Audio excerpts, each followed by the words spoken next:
19 February 1630 रोजी छत्रपती शिवाजी महाराज यांचा जन्म शिवनेरी किल्ल्यावर झाला. आई जिजाबाई आणि वडील शहाजी महाराज यांच्या संस्कारात वाढलेला हा छोटासा शिवबा पुढे संपूर्ण भारतासाठी स्वाभिमानाचं प्रतीक ठरणार होता.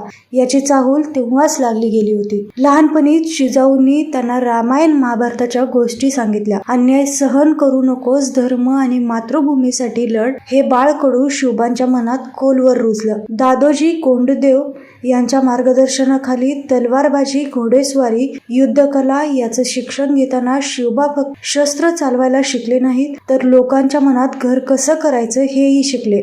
16 वर्षाचे असताना शिवबांनी पहिला किल्ला जिंकला, तो म्हणजे तोरणा किल्ला. हा विजय म्हणजे स्वराज्याच्या स्वप्नांची पहिली ठिणगी. त्यानंतर एक एक किल्ला जिंकत स्वराज्याची पायाभरणी सुरू झाली. पण हा मार्ग सोपा नव्हता. आदिलशाही, मुघल अशा बलाढ्य सत्तांशी सामना करावा लागला. अफजलखानाशी झालेली प्रतापगडावरील त्यांची भेट, अफजलखानाची कपट युक्तीची चाल ओळखून शिवबांनी पराक्रमाने त्याचा पराभव केला. हा क्षण स्वराज्याच्या इतिहासात सुवर्णाक्षरांनी लिहिला गेला. पुढे मुघल सरदार शाहिस्तेखान याच्या छावणीवर पुण्यात धाडसी हल्ला करून शिवबांनी शत्रूच्या छातीत धडकी भरवली.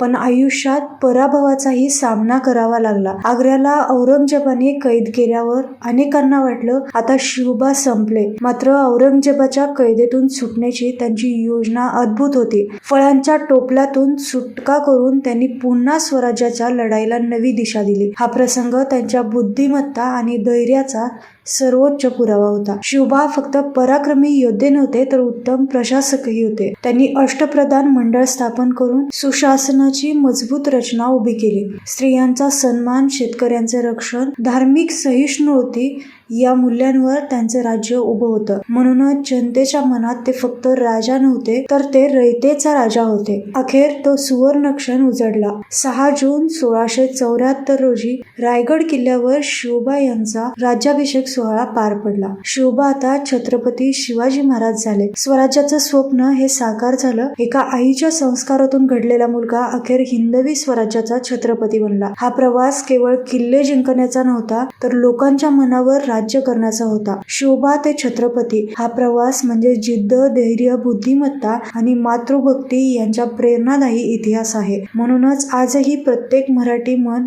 अभिमानाने म्हणतं, राजे आजही जिवंत आहे, आपल्या विचारात, आपल्या स्वाभिमानात.